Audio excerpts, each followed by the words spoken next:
శ్రీశైలం ఎడమగట్టు కాలువ SLBC tunnel ప్రమాదానికి దట్టమైన నల్లమల అటవీ ప్రాంతంలోని మల్లెల తీర్థం జలపాతమే కారణమా?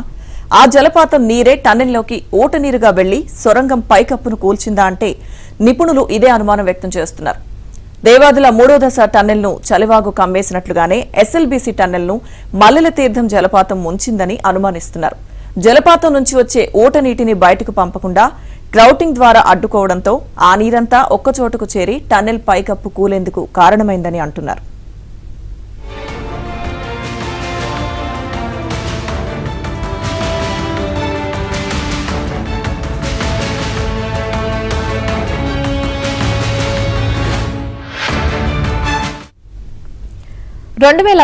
నుంచి టన్నెల్లోకి ఊట నీరు వచ్చి చేరడమే కాకుండా మట్టి రాళ్లు కూలుతుండటంతో సొరంగం తవ్వకం పనులు ముందుకు సాగలేదు.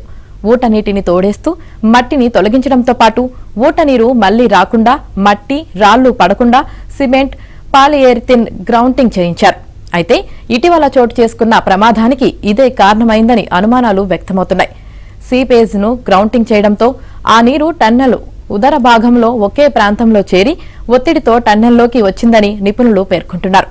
ఆ జలపాతంలో దూకే నీరే క్రమంగా టన్నెల్లోకి వస్తుందని, నిమిషానికి 3000 లీటర్ల ఊట నీరు రావడం వెనుక కారణం ఇదేనని నిపుణులు గుర్తించారు. ఇప్పటిదాకా శ్రీశైలం జలాశయంలోని నీరే సీపేజీగా మారుతుందని అనుమానించగా తాజాగా ఆ నీరు మల్లెల తీర్థం జలపాతం నుంచి వస్తుందని నిర్ధారించారు.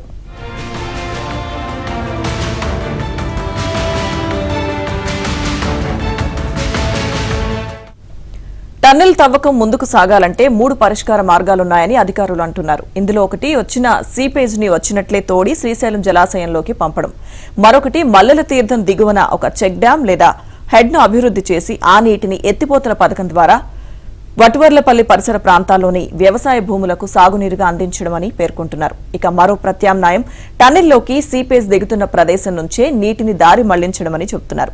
సరిగ్గా టన్నెల్ బోరింగ్ మెషిన్ 13.6 కిలోమీటర్ల వద్ద ఉన్నప్పుడే సొరంగం పైకప్పు కూలింది.